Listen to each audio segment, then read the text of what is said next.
Geert Wilders is the leader of the Party for Freedom, a member of the Dutch Parliament, and producer of Fitness. Nice to meet you, sir. Nice to meet you. Pleasure to be on your show, Glenn. You are you're a guy who's marked for death. You come from the same country that Ayaan Hirsi Ali came from. You were in the same party, and a matter of fact, you come from the country that Theo Van Gogh was stabbed to death in the street for saying these kinds of things. What is it that you need people to hear?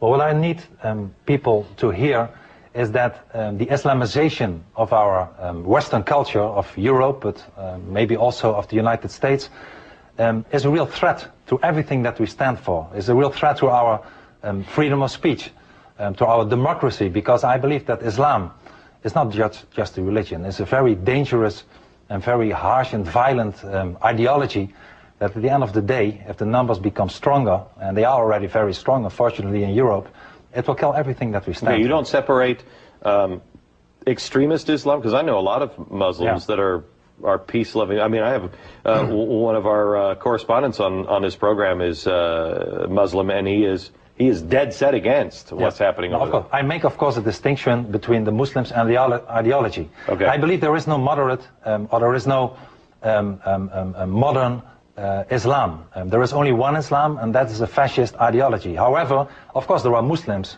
who are moderate and who want to assimilate in our society. Unfortunately, if you look at Europe today, the numbers are growing. We have a mass immigration from Muslim countries, and people are not there. I call them colonists. They are not in our societies to assimilate or to integrate, but to take over, to submit us to their worst kind of thinking. Your country has always been so proud that you can just get along with everybody. I mean, you guys, I mean, nobody's ever really said, yet you're now having that welcoming attitude that, hey, let's just all get along, really turned upside down on you. Exactly. Well, like you said, Glenn, we have this political murder in the streets of Amsterdam. We have Moroccan youths really acting like barbers, killing people, assaulting people, doing the most terrible things. And the people in the Netherlands and the people throughout Europe are fed up with the fact that they are losing their country. They are losing their country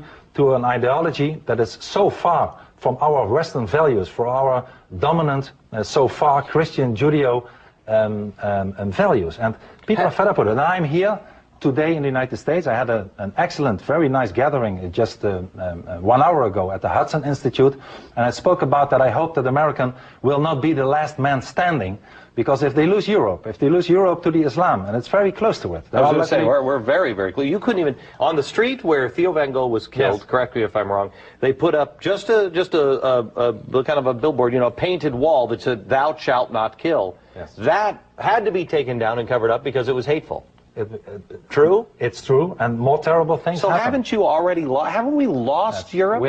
You have almost lost Europe. I think it's 1 minute to 12.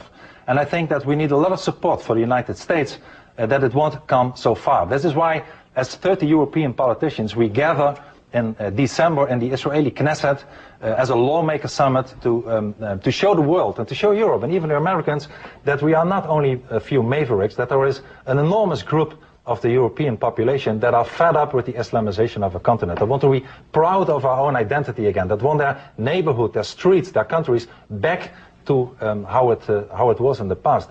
Because the Islamization, once again, is nothing for the better. The Islam is a very violent culture, a backwardness culture, and something that we should fight against and not assimilate in our society that we did so far. And our political elite, the political elite in Europe, is acting like Chamberlain, is appeasement, is appeasing to the people who really don't want to be appeased, who don't want to assimilate, but want to kill everything that we stand for. I will tell you that I saw that American students were meeting with Mahmoud Ahmadinejad, and they said, "Hey, he's a man of peace." And he should be in jail in New York, not speaking to the United Nations. Ahmadinejad, the president of Iran, is a butcher. Is nothing from a leader. He is something that is threatening the world, both by force, by ideology, and he should not be here. Thank you, sir. Appreciate it. We'll be back in just a minute.